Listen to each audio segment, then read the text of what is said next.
እግዚአብሔር ንምንጽብራቅ ኢልናለና ኣብ ሓዳር ከመይና ክብሪ እግዚአብሔር ነንጸባርቁ ክብሪ ዝብል ከንታይ መጀመሪያ እቲ ክቡር ንብሎሲ ብሞጠን እቲ ንሕና ዝኸፈልናሉ ዝረኸብናዮ ገዛና ንኣብነት ኣብ ገዛና ዘሎ ብዙሕ ሓንጨመንጪ ክህልወና ይኽእል እዩ ሓንጨመንጪ ግን እቲ ዝያዳ ሓደ ዝኸበረ ንብረት ኣለና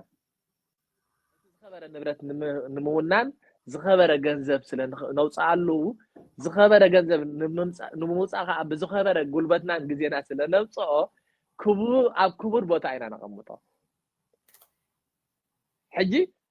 ክቡር ንሕና ዝኸበርና ከዓኒ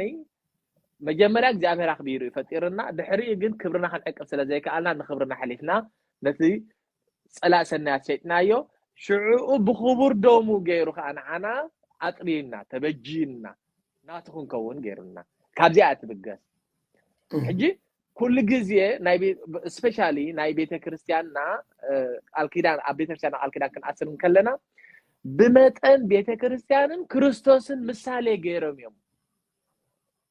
ቤተ ክርስቲያን ዘእስሩና ርእሲ ቤተ ክርስቲያን ክርስቶስ እዩ ርእሲ ሰብኣይ እዩ ምባልዮም ኣታ ቤተ ክርስቲያን ግን እቲ ሰብኣይሲ እንታይ ክገብር ዘለዎ ክርስቶስ እንታይ ገይሩ ምፍላጥ ኣገዳሲ ክርስቶስ ንቤተ ክርስቲያኑ ሓለፎም ክንብሎ ፈቲና ነርና ንቤተ ክርስቲያኑ ዋጋ ከፊሉላ ምእንተ ኣመይቱ ኩሉ ነገር ኮይኑላ መስዋዕቲ ኮይኑላ መስዋዕቲ ከፊሉላ ሕጂ ርእሲ ማለት እዚ ዝገብር ማለት እዩ ርእሲ ቤተ ክርስቲያን ኮይኑ ክርስቶስ ንቤተ ክርስቲያን ናብታ ኣነ ዘለኽዎ ንዕ ዘይኮነ ልዋስ ናብቲ ንሳ ዘላቶ ደረጃ ወሪዱ ናታ ፀገም ተረዲኡ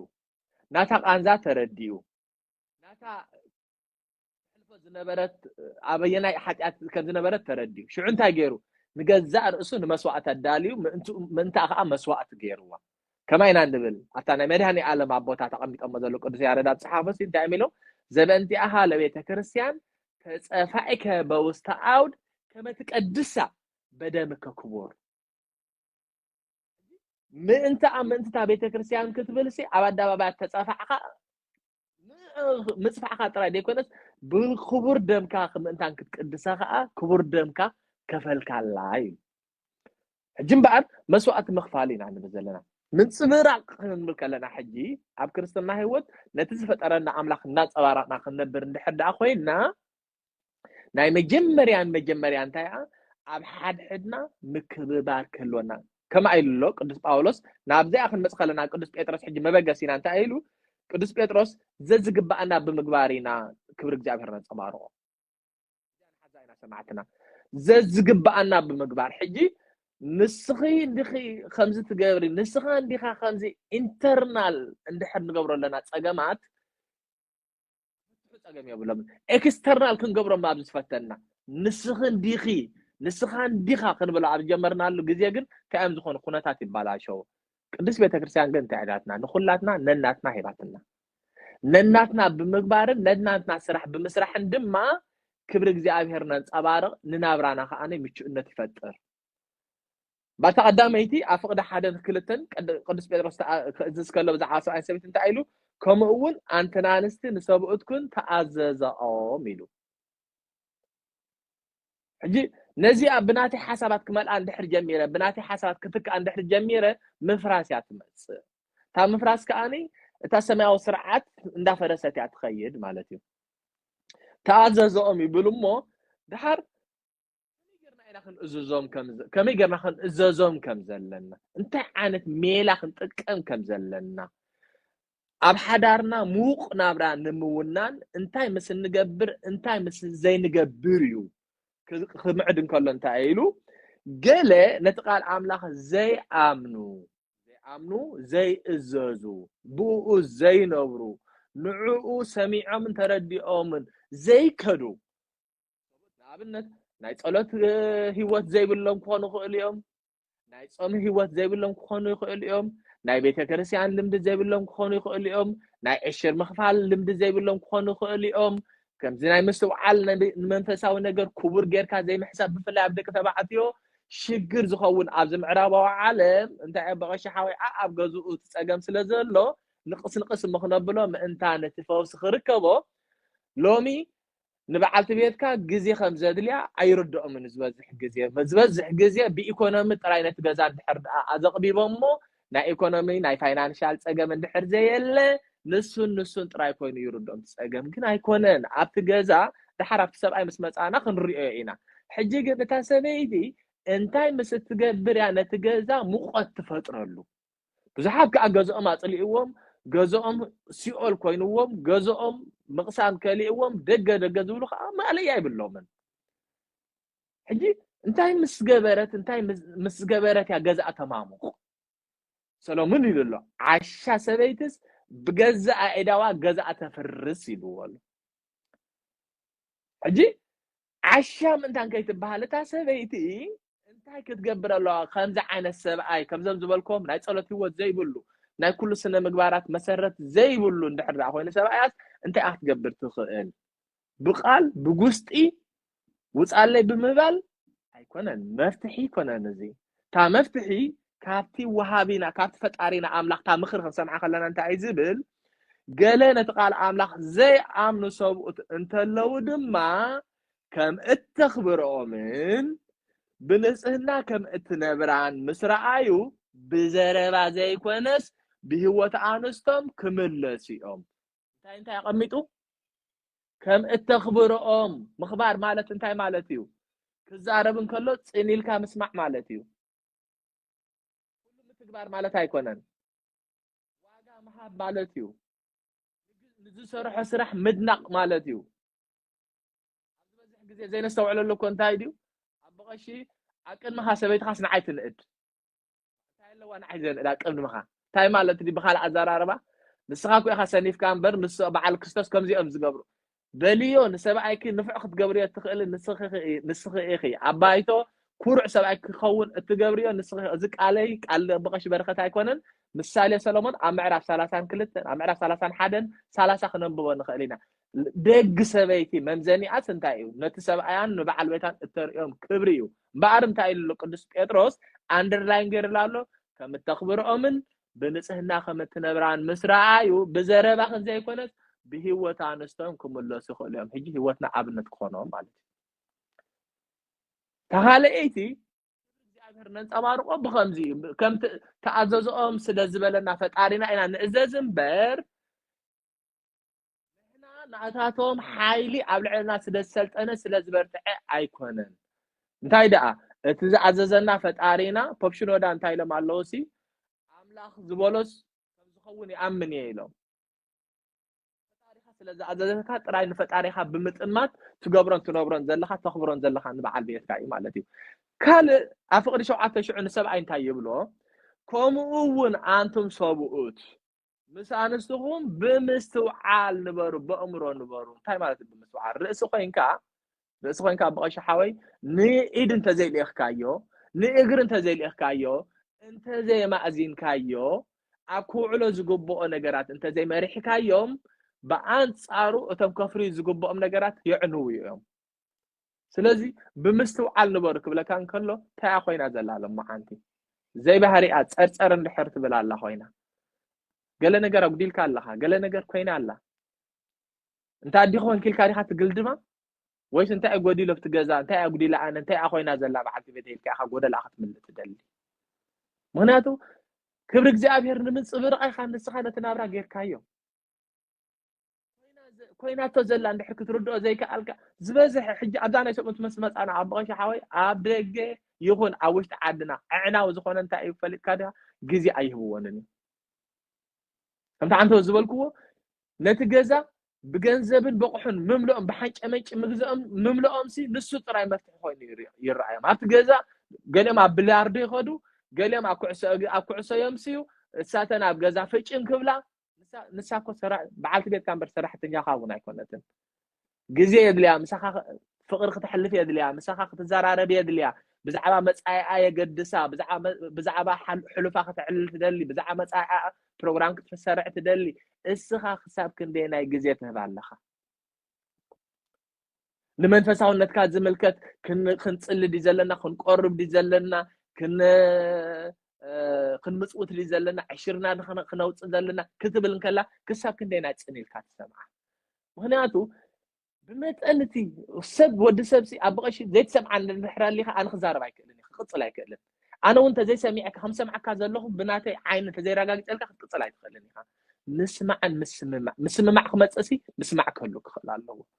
سلازم أنت عزيزو رئيس خوين كابل على خوف كتب لا يكون كان من كابل عكار خوين كابل على خوف الكا زي رأي يوم خبز على زلتي خوفي له بلا علىكم تايجن سرعه كبل على وخنا برد خوينه دم تسأنقعهم تصلوا كحاسب كرد أن نحر كوينو نتم سراو كوافرهم على وترأسي أبلع على كوينو نحر دقا تأكلها تعي كوينو خيد كوينو سلازي نسخا كم سبعي بمستوعال نباري خاتم هايلكا سلام انتاي بمستوعال النبار كغلتن كله انتاي زبل هذا لساتن دخومات فطرت سلازخونا سب ناتو تصقال له دك انستيونا بتحساسبن لعلنا خوانا خلاص بيت فيزيكال ነገር ነው ብሎ በተስጋው ነገር ግን ድኽመት አለው ስለዚህ ዝደኸመት አካልካ ክልተ መናጻጻር ከቅርበልካ ባሽ እዛ የማነይትን እዛ ጸጋመይትን ሓደ ይኮናን ዝሰርሓ ጸጋመይት በባህሪ አድኸም ዝበለት ስለዝኾነት ማዕር ክብደት እዚ አይተልዕልን ያ ግን ድማ እዚኣ ብዘይ ምህላው እዚኣ ከም ዘይትነበስ ስለትፈልጥ ክጽሕፍ እንድሕር ኮይነ ዛወረቀሲ ከምዚኣ ገይረ ሪኻ ከምዚኣ ገይረ ሒዘ ዘንብብ ዘለኹ ماكينة خزور انت خوينه زين كلتي انا نزورا زي حج انت يا تردع هلاونا يزيا نزيا عقداس سلازخونه اتفصقمتلو خز حجزاد الله كل غزي تردع امبر ايتدلين نزلا مدخنتي امت قرص ايكونات تبلا حجي كمس دخنت فطرت كبلن كلو حجي كساب كند زدخام اندحر الله كون دك انسيانات كميغر كامس دخنت بعلت بيتك تنبر تامن بار تخبر እግዚአብሔር ምን ጽብራቅ ታንተ ወቅት አባሽ ብሏድ ነበርኩም ሰማያዊ ርስትን ምርካብ አክሊል ህይወት ንምድፋ እንድሕር ኮይና ምስተድኽምቲ ፍጥረት ተባህልካ ዘለኻ መስዓ በሰላም ምስትነብር ንድኻማ እህብቲምካ ምስትነብር እዩ እዚኣ ምስትገብር እንታይ ኣታ ትጽበየካ ሕጂ ከም ዋርስትኹም ንጸጋ ህይወት እየንሞ ኣኽብር ወሪኻ ሕጂ ታምኽባር ክልተ ግዜ ምጽዋ أخبروهم يلون أخبروون يلو حاجة أبزي إذا بلاشونا زلهم هيوتنا إذا بلاشوا زلهم أبزيو مسمع يلن مسمع مع خايف الترن قالوا أي تخبروني قالوا أي يخبر اللاني جزي أي هباني جزي أي تهبوني جزي مبزحتي أبز معرابة عالم كأن خال كده الناس فتنو إيكونومي مسكون كاس أبغاشي أو حدا مسمات آخر حدا نت مسفتر كاب بكريستوس حدا مسكون كاس جنزبيس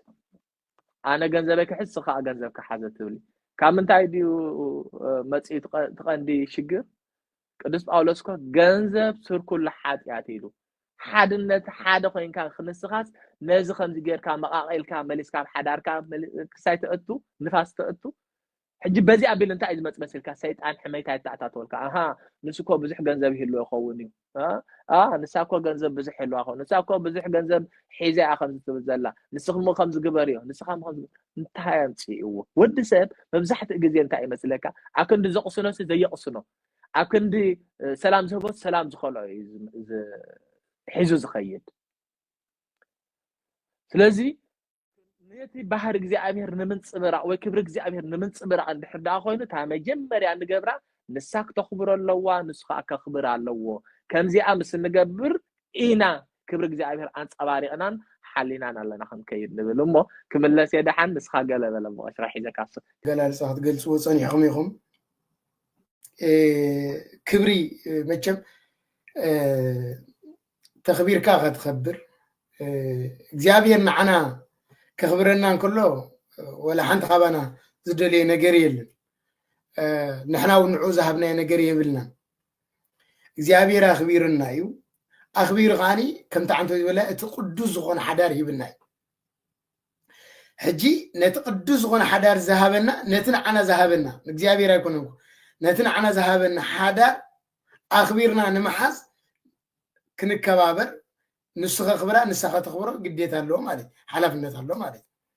سلازي أبزينا نملكت زلنا نحن حج نسخ تخبرون كلا نسخ تخبرون كلا تاي مالتي خبر كم زخت قلت صوت أنا حمزي كتخبره خلا تاي مالتي مخبر تحتي مقبار مالدي مسكات مالدي مشفلاق مالدي كم دللاي اتوص خبلا مالدي تايت مخبار نسدي ايكونن مخبار مالت نسي يكونن ወይ ካን ንሱ ተخبሮ خبال كلسي تاي مالتي نابنت مصحف قدس نملكت ساراسي نبرهم ጎይታይ ትብሎ ነበረት ጎይታይ ትብሎ ነበረት ጎይታ ፈጣሪ አኾይኒ አይኮን ግን ርእስ አይናታስ ርእስዩ ርእስ ስለዝኾነ ናይታ ቤት ጎይታይ ትብሎ ነራ ክብሪ እዚ በቃ ክብሪ ልዑል ክብሪ ካብዚ ዝዓቢ ክብሪ የለን تذكر እንድሕዳኹም ኣብ ዓድናሲ ወለድና ኸዱን ከለው ሰበይቲ ብፍጹም ተኣምር ኣይትመርሕኒ ሰብኣይ መርሒ ዝኸይ እታ ሰበይቲ ደድሕር ሰብኣያ እንዳተኸተለት እያ ትኸይ ክብሪ እዚ ንስኻ ቀደሚ ክብሪ ኣትዎ ዘላ እዚ ካብቲ ወለድና ዝጥቀምሉ መጽሓፍ ቅዱሳዊ ዝኾነ ናብነት መጽሓፍ ቅዱስ እንመልከት አቦና አብርሃም ደገ ወጪ ነር ሳራ በይ ነራ አውሽጥ ነራ አውሻጥያ ነራ አቦና አብርሃም ግን አብደገ ነሩ ወጪ ነሩ ስላሴ ተቀበለው መኒ አቦና አብርሃም ሳራ ግን አበይ ነራ ተሸፋፊና በገዛ ነራ አውሻጥያ ነራ በሎም አቦና አብርሃም ቅዱስ ስላሴ እግዚአብሔር ገና ውሻጥ ከላን ሳራ ይተመልክትዋ ተመልከቱ እንደ ህርዳ ንሰብአይ ከተخبريه እንደ ህርዳ አኹንኪ ንሰብአይ ከተዘዝየ እንደ ህርዳ አኹንኪ እግዚአብሔር ኩሉ ግዜ ክጥምተኪ ውሻጥያ ነራ ግን እግዚአብሔር ተመልክትዋ ንሳራ ርእይዋ ጠሚትዋ ምክንያቱ አፍት ገዛ ክብር ነሩ እቲ ዝገርም ነገር መጽሐፍ ቅዱስ ሰብአይ ንሰበይቲ የፍቅራ ይሉ አይኮን እታ ሰበይቲ ንሰብአያ ተخبሮ ከም ዘሎ መጽሐፍ ቅዱስ አዚዝና እቲ ሰብአይ ድማ ንሰበይቱ ከፍቅራ ከም ዘሎ ይእዝዝ ስለዚህ ንኽልቲዮም ነናቶም እጃም ሂብዎም አሉ እታ ሰበይቲ ንሰብአያ ተኽትገብሮ ከተخبሮ ከተዘዞ ሰብአይ ካን ሰበይቱ ከፍቅራ زعبي ነገር ፍቅሪዩ እቲ زعبي እጃም ንሰብአይ ተዋሂብሉ ሰበይቱ ከፍቅር ማለት ንስኻ ንሰብአያ ክትእዘዝ ስለዚህ ሰበይቲ ንሰብአያ ተኽብር ክንብል እንከለና ልክ ንዑ ከተኽብሮ እንከላ ንክርስቶስ ተኽብሮላ ማለት ንዑ ክትእዘዞ እንከላ ንክርስቶስ ትእዘዞላ ማለት ምክንያቱ ንሱ ናይ ክርስቶስ ምሳሌ ናይ ክርስቶስ ምሳሌ እንድሕር ደኣ ኮይኑ ከዓ ንሰብኣያ ትእዘዝ ንሰብኣያ ትኽብር ሰበይቲ ንክርስቶስ እትኽብር ንክርስቶስ እትእዘዝ ሰበይቲ እያ እዚኣ ከዓኒ ዊዝደም እትፈልጥ ጥበብ ዘለዋ ሰበይቲ ብጥበብ እትምራሕ ሰበይቲ እያ ማለት እታ ጥበበኛ ሰበይቲ መን ይረኽባ ታለባም ሰበይቲ መን ይረኽባ ዝተባሃለ ምእዛዝ ትፈልጥ ንሰብኣያ ትእዘዝ ሰበይቲ ከመይ ዝተባረኸት ምዃና ሳራ ነቦና አብርሃም ማዕርኽ እንድያ ትእዘዞ ነራ ጎይታይ ትብሎ ነራ እግዚአብሔር ካን ከመይ ከም ዘኽበሮም ኢና ንምልከት አቦና አብርሃም እውን ንሳራይ ከመይ ከም ዘፍቅራ ነበረ መጽሐፍ ቅዱስ ኮፍ አቢሉ ገሊጽልና ኣሎ ስለዚህ ክብሪ እግዚአብሔር ንምንጽብራቅ ክንብል እንከለና ናይ እግዚአብሔር ክብሪ ኣብ ቤትና እንንጸባርቆ ናይ እግዚአብሔር ክብሪ ኣብ ሓዳርና እንንጸባርቆ ከመይ ምስ ንገብር እዩ ምስ እንብል እቲ ሰብኣይ ንሰበይቱ ምስ ዘፍቅራ እዩ እታ ሰበይቲ ከዓ ንሰብኣያ ምስ اتززي سبعين سبيتو زيفكر عند حردا وينو سبيتو النسبايا زيت اززو عند حردا وينا كبر እግዚአብሔር አቤትና ከንጸባረቅ አይከልም which means እንታይና አይላ ክርስቶስ ናይ ሰብአይ ምሳሌ ኢልና ሰብአይ ናይ ክርስቶስ ምሳሌ ኢልና እታ ሰበይት ቃን ናይ ቤተ ክርስቲያን ምሳሌ ኢልና ተመልከቱ ቤተ ክርስቲያን ክርስቶስ ተአዚዛት ክርስቶስ ካን ቤተ ክርስቲያን አፍቂር ዋይ መፍቃር ጥራይ ኮን ደሙ ናፍሲስ ላይ ሰብአይ ካን ልክ ንሰበይቱ አፍቂርዋ መፍቃር ጥራይ ኮን ክሳብ ሞት ይዛልፈላ ርስኽን ብሎ ከለና እኮ ርስተ ተቆሪጽ አካላት የለን ካለ አይኮን ከምታ አንቶ ይዝብሎ ነው ርቦና ናይ ሰብሰብ ዘብሎ ርስ ምዝውሊ ስለዚህ ሰብአይ ርእሲ ናይ ገዛይ ክንብሎን ከለና እንደ ህርዳታ ገዛገለት ኮይናስ ቀዳምነት ንስ ይዘሎ ባዳማ ይገልጽ ወኔረም አቦና بقلل زباله مثالي እኮ ገዛተን እኮ ሓቆሖሲ መን ይዝወጽ ሰብአይ ይዝወጽ ባዳማ ይገልጽ ወኔርኩም ዝሓለፈ መደም ሰብአይ ይዝወጽ ንምንታይ ዝኾነ እኮ አንተ ጋጣመስ ንዓያ ቀዲሙ ይርከበኒ እኮ ንዓያ ቀዲሙ ይርከበኒ ሰብአይ ደቂስ ሰበይቲ ትወጽንያ ማዕጾ ይተኸፍትኒ ብፍጹም ሰብአይ ዝቅድም ንምንታይ ርስ ስለዝኾነ አቀዲሙ ናይታ ቤተ ክርስቲያን ናይታ ስድራ ናይታ ሓዳር ንሱ ዝሓልፍ ዝኾነ ነገር ስለዚህ ርእሲ ገዛ ክንብሎን ከለና ርእሲ ናይታ ቤት ክንብሎን ከለና ንጽቡቕ ጥራይ ክብሪ ልዕል ንምባል ጥራይ ኣይኮነን መከራውን ናይ ምቕባል ቀዳምነት ዘለዎ ንስ እዩ ሽግር ናይታ ገዛውን ናይ ምቕባል ቀዳምነት ሓላፍነት ዘለዎ ንስ እዩ ልክዕ ክርስቶስ ንቤተ ክርስቲያን መከራ ከም ተቐበለላ ኩሉ ነተሓዳሩ መከራ ዝቕበለላ ተሰብአይ ማለት እዩ ተሰብአይ ማለት እዩ ስለዚ ነዚ መከራ ዝቕበለላ ሰብአይ ነዚ ክሳብ ሞት ዝሓልፈላ ሰብአይ እንተ ተኣዘዘቶ ከመይ ክብሪ እዩ ከመይ ዝበለ ቅድስና ከመይ ዝበለ ንጽህና እምበር ኣብዚ ምእዛዛ እዚ ኣብዚ ምኽባር እዚ ክብሪ እግዚአብሔር እንታይ ይግበር ይግለጽ ሳራ ነቦና አብርሃም እንተ ዘይትእዘዞ ነይራ እንተ ዘይተኽብሮ ነይራ አቦና አብርሃም ውን ንቅድስት ሳራ እንተ ዘይፍቅራ ነይሩ አጋይሻይም ተቀበሉ ነይሩ ቤቶም ናይ አጋይሻይም ሆነን ነይሩ ቅድስት ስላሴ ውን ኣብ ቤቶም ኣይመእንገዱን ነይሮም ክብሪ እግዚአብሔር ኣብ ቤቶም ዝተጸባረቀ ቅድስት ስላሴ ቤቶም ዝተረኽቡ ንሱ ምሰፍቀራ እዩ ንሳ ምስተኣዘዘቶ እዩ ነዚዩ ሎሚ ቃል ኪዳን አብርሃምን ሳራን ይጎረልኩም እንብሎም ቀንድ እኮ ሳራ ከመይ ነብርሃም ትእዘዞ ከም ዝነበረት ንምግላጽ እዩ ከም ሳራ ጌርክ ንሰብኣይ ክትኣዘዙ እዮም ማለት ቆይ አቦና አብርሃም ንሳራ ከመይ የፍቅራ ከም ዝነበረ ተመልኪትካስ ከም አብርሃም ጌርካ ንሳራ ንሰበይትኻ ኣፍቅራይ ስለዚ ኣብዚ መፍቃር እዚ ገለገለ ድኽመት ይረይ ከምታ አንቶ ይዝበልኩም አቦና ንሰብኣይካ ስለዝተኣዘዝካ ከም ስለዝገበርካ ድሕረት ወይ ድኽመት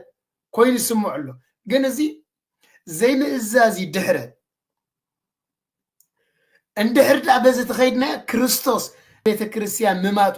ክርስቶስ ንእግዚአብሔር አቦ ምእዛዙ ድሕረቲ ማለት እዩ ወይ ከዓኒ ጌጋይ ማለት እዩ ክርስቶስ ንቤተ ክርስቲያን እንድሕር ዳ ተኣዚዝዋ ከምዚ እንድሕር ዳ መይትላ ተፍቂርዋ በጃ እንድሕር ዳ ኮይኑ ሰበይቲ ንሰብኣያ ምእዛዝ ከመይ ዝበለ ቅድስና እዩ ነፅር ክርስቶስ ተወሲድና ማለት እዩ ስለዚ ንሰብኣይካ ምኽባር ማለት ንክርስቶስ ምኽባር ከም ምዃኑ ተረዲና ነዚ ከምዚ ዝብል ናይ ዓለማዊ ተሓሳስባ ዝኾነ ኢመንፈሳዊ ዝኾነ ምስ ናይ እግዚአብሔር ምስቲ ዝበልናያ ዓንቶይ ቅዱስ ሓዳር ዝበልናያ ዝጋራጨ ዝኾነ ስነ ሓሳብ ካብ ውሽጥና ኣልሒቕና እዚ ነገር እዚ ኣብ ውሽጥና ከነልብሶ ዝግባአና ነገር እንታይ ሰበይቲ ንሰብኣያ ከተኽብሮ ሰብኣይካ ንሰበይቲ እንታይ ገብር ከፍቅራ እዚኣተን ኣብ ሓዳር ቁልፊ እየን ሰበይቲ ንሰብኣያ ከተኽብሮን ከላ ሰብኣይ ከዓ ንሰበይቱ ከፍቅራን ከሎ اتحدار زتبارخت ياتكم ناي مصنع شجرات بدقن ناي بوشت ناي زمصو ناي مسعر ناي محلافن ناي مسغارن تقولوا له عند حدا سبيتي نسبايا زي تخبرت خوينا سبايون سبيت زي فكرات خوينا قد ጉዳይ ፈሪስሉ ንእሽተይ ነገር ብኮጥራ ትድል ንክትፈርስ ታ ነገር ማለት ተሓዳር ክትፈርስ ናታ ንእሽተይ ነገር እንተሰሚዑ ወይ ናቱ ንእሽተይ ነገር ተሰሚዓ እቲ ሓዳር የላን ኣይትጸንዕና ከምዚ ቀዳማይ ዝበልኩም እስከም ዝያት ፈጥፈጥያት እንድሕዳ ንስ ዘፍቅራት ኮይኑ ግን እንድሕዳ ንሳት እዘዘን ተኽብረን ተኮይና ግን ካልእ ዓለም የብላን እኮ ካልእ ህይወት የብላን ንሲ ዓለማ ንሲ ህይወታ በቃ ኩሉ ነገር አስነስዩ ንዑኻን ኩሉ ነገር ስንሰያ በቃ ካልእ ህይወት ይብሉ ካልእ ዓለም ይብሉ ነዚያ ተዘይፍቂሩ ንመን ዳ ኣይከፍቅርሙ ንዑ ተዘይኽቢራ ንዑ ተዘይተኣዚዛ ንሰብኣያ ዘይትኽብር ሰበይቲ ንኻልእ ኸይዳ እንተኽበረት ኮንቱ ኳይ እንታይ ዋጋ ኣለዎ ከተኽብሮ ዝግባእ መጀመርታ ሰብኣያ ክትእዘዞ ዝግባእ መጀመርታ ሰብኣያ ንሰበይቱ ዘይፍቅር ሰብኣይ ንኻልእ ኸይዱ እንተፍቀር እንታይ ዋጋ ኣለዎ መጀመርታ ከፍቅር ዘሎ ሰበይቲ ከፍቅራ ዘሎ ንኣካሉ ዝኾነ ኣካሉ ዘይፍቀረ ናይ ካልእ ኣካል የፍቅር እንተበለ ንሱ ሓሳቡ ከመይ ገይሩ ከፍቅር ዝኽእል ስለዚ ክብሪ እግዚኣብሔር ብኸመይ ዝንፀባረቕ ዝብል ኣነ ሓሳበይ ዝቐምጦ በዚ እዩ እታ ሰበይቲ ንሰብኣያ ብዘይስክፍታ እንከይብሉን እንከይበለት ክትእዘዞም ከላ ከተኽብሮም ከላ እስኪ ንሕሰብ ዋላ ሰበይቲ እንድሕዳ ንሰብኣያ ተፍቅርቲ ኮይናሲ ከመይ ዝበለት ሰበይቲ እያ ንሰብኣያ ክንዲ ተብሎ ሞጎስ ኮይኑ በዓል ሞጎስ ትረክብ ኣላ እኮ ጋሻ መፂብ ዝኾነ መፂብ ገዛሲ ክትእዘዘን ከላስ ቅድስቲ ስላሴስ ኣብ ቤት ኣብርሃም ካኣትውን ከሎስ ሳራ ንኣብርሃም ከመይ ተኽብሮ ከም ዝነበረ ተመልኪቶም እዩ ኣድኒቖማ እኮ እያ ውልድ ክትረክብ ኢኹም ኮይሎማ ፍረ ምኽባር እኳይ ፍረ ፍቅሮም እኳይ ውልድ ረኺቦም ፍረ ፅንዓቶም ስለዚ ሰበይትን ሰብኣያ ተኽቢራ ትምጎስ ትኸብር ብእግዚኣብሔር ካ ቅድስና ትጓናፀፍ بسب تخبر بإግዚአብሔር تخبر سباي كان سويتو تخبيروا بسب يخبر بإግዚአብሔር يخبر كبر إግዚአብሔር كأفتابيت يقلص بخمي واي كما يزبل استبارخ حدار يزلوهم كما يزبل استبارخ يولد يزلوهم أرأي زخونو أبن زخونو سبايان سويتو غفكرة سويتو غن سبايا أخت زوزو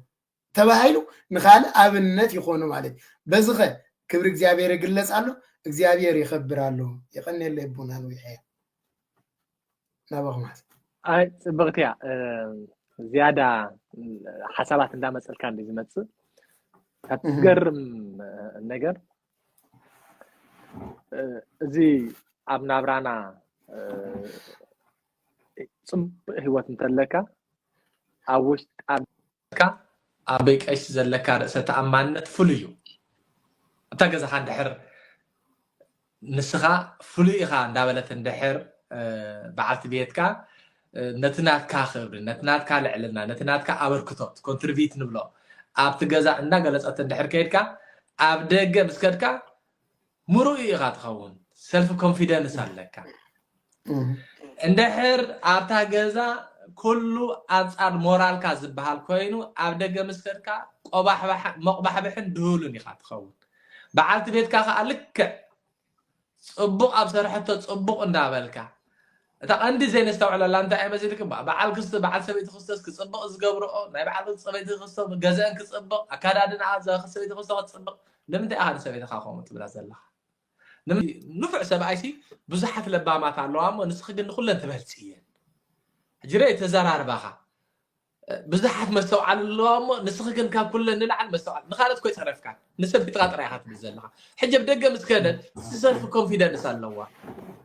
رسالة أمانة لهم هنا أرجعت كان لا خان السخاء نفعت مخانا بلح مخانا مستوى عالي مخانا نجارات بروحق طريقهم مخانا نجير كيان لخا زرزير كا حجب دقة مسكدة كاب كهال نجارة أياد اللي يعني نعويات نبرة تسأجم متاعي زمت إنرجي موسى بزعج زي استوعب له نجارات زي مالتي كال أبتر مع الخب كابنا الخبز نبض شو بدس لبلا نقالات الله خنستوعب له سلا زلنا مرعوي ناي مودأتا معدن تم كهنات كمعدوون كلو بوتات كمعدوون كلو انت ايزبل هات منفس قدس زلبسكا انت فقر ودنا بزا برختي معالت زيعة نعاها استدالوت مرعات نصح لنا يلو بسقريت سبنت بلوه لبي كتقبلا يقبع كاي قرح بزي بلو إن كان بزي بلو سكرتا بزي بلو ترتارة بزي بلو بمتى كتقبلا يقبع كاي بنصح لبي كتقبلا يقبع كاي يوسخو ما اللي سمو مفصم تخسنا من تخونلك بزعبات أجمع ختجه كتلوه هلا نلبا بهزب بلختك على طف يقبع كايو أمزور وزلو يقصلوا مالسم كم كابلوم معالت جمير كاولدا بزبلت عزيخة التحاليلا نسخيخة حدا رأي مزقوم بتقولوا زلو مالتي إنه بمنفسه وخبكة تخليلكم يخم سجاج جابير قبل علىكم وردلو نزز عززكم سمعكم انت فتصمكم እግዚአብሔር ክረዳአኩም ዩ ጥሪትኩም ክበዝሕን ንልብኩም ባህዘብሉ ውልድር ከበኩም ريحتان نتنا بتشان تصقع نوح علما بزح مواعلن كهبوكم يو عبز على مزن عبز بزكا سناي كقبرلكم تايمس تقبر مستلوه هلا مستخبرا مستفكرا مستدقس الله كولد بلا علي ولادي حلافنا تسكين كامس تخيد እግዚአብሔር እንታ ክገብረኩም እዩ ክባርኸኩም እዩ ንዓኻ ኣኽብለዋን ከለዉ ቶም ካህናት ኣንቲ በርኽትን ክብርትን ጓልና እንሆ ሰብኣይክ ዝተኣዘዞ ሰሚዕኽ ኣለኺ ንስኺ ከዓ ካብቲ ሰብኣይክ ዝተኣዘዞ ኣብዚሕኽን ኣብ ሊፅክን ዕፅፊ ጌርክ ክትፍፅሚ ይግባእ ምክንያቱ ኣዱ እያ ሽዑ ሓደ ሰብ ኣብ በቐሻ ሓወይ እንታይ ዝኽዕል ሰሚዐዮ ኖርማል ከምዚ ኢንተርቪው ይገብረሉ ነይሩ ሓደ ሰብ ሕጂ ናይ እግዚኣብሔር ሰብ እዩ ሰብ دعار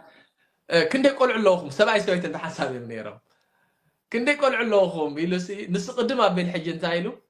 نعا 4 اللوا نعاك 3 اللون يلو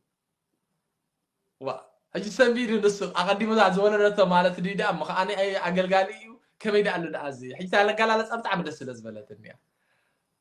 حجي كمي مالت داي زي قاليلوس هو نس كابو برا ابراخنا زوصو 3 قول عندنا انا خا 4 يوم نع 4 نعاق 3 يوم زلوني مالت مسؤوم يا تعبيني كما يختردي كما يخ اندرستاند تقبرين بعد بيتك دخي مسمص كده ولا كابلع ابدغ صنيح مسمص كده ولا كاب كشينا اتي خسرح